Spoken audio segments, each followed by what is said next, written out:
भारत में इस समय ट्रंप टैरिफ की बड़ी चर्चा है। इस बीच कुछ ऐसे भी देश सामने आए हैं जहां भारत के सामानों पर कोई आयात शुल्क नहीं लगेगा, यानी आयात शुल्क शून्य होगा। इसके लिए नई दिल्ली के भारत मंडपम में केंद्र सरकार एक बड़ा कार्यक्रम आयोजित करने जा रही है, जिसमें भारत और यूरोपियन फ्री ट्रेड एसोसिएशन यानी EFTA के बीच हुए व्यापार समझौते यानी TEPA को औपचारिक रूप से लॉन्च किया जाएगा। ये समझौता 1 अक्टूबर से प्रभावी हो जाएगा। कार्यक्रम में केंद्रीय वाणिज्य एवं उद्योग मंत्री पीयूष गोयल, EFTA देशों के वरिष्ठ मंत्री, सरकारी अधिकारी और कई उद्योग जगत के प्रतिनिधि शामिल होंगे।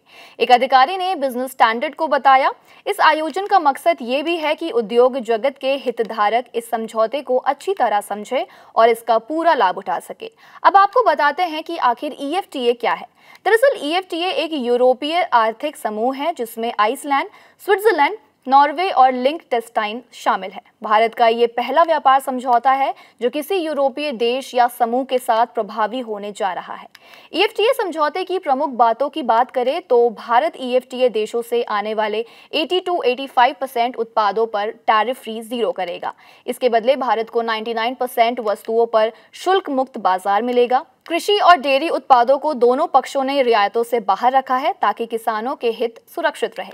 सबसे बड़ा लाभ भारत को निवेश के रूप में मिलेगा। EFTA देशों ने भारत में अगले 10 साल में $50 अरब और उसके बाद 5 साल में अतिरिक्त $50 अरब निवेश का वादा किया है। ये निवेश भारत में 15 साल में 10 लाख प्रत्यक्ष रोजगार सृजित करने की उम्मीद रखता है। चारों EFTA देशों में स्विट्जरलैंड भारत का सबसे बड़ा व्यापारिक साझेदार है। फाइनेंशियल ईयर 2024-25 में भारत ने EFTA को $1.97 अरब का निर्यात किया, जिसमें से 3/4 निर्यात स्विट्जरलैंड को किया गया। वही आयात $22.44 अरब का रहा, जिसमें से 97% यानी $21.8 अरब का आयात केवल स्विट्जरलैंड से हुआ। इस प्रकार भारत का EFTA के साथ $120.47 अरब का व्यापार घाटा दर्ज किया गया। भारत और EFTA के बीच ये समझौता 10 मार्च 2024 को हस्ताक्षरित हुआ था, लेकिन चारों देशों में आंतरिक औपचारिकताओं के चलते इसके लागू होने में देरी हुई। अब यह ऐतिहासिक समझौता 1 अक्टूबर से लागू होने जा रहा है। समझौते के तहत EFTA 15 सालों में भारत में $100 अरब का निवेश करेगा, जिससे भारत में 10 लाख प्रत्यक्ष रोजगार सृजित होंगे। वही स्विस घड़ियां, चॉकलेट और कटे पॉलिश किए हुए हीरे जैसे कई उत्पाद पर कम या शून्य शुल्क प्रभावी होगा, जिसकी वजह से ये सामान काफी सस्ते और किफायती होंगे।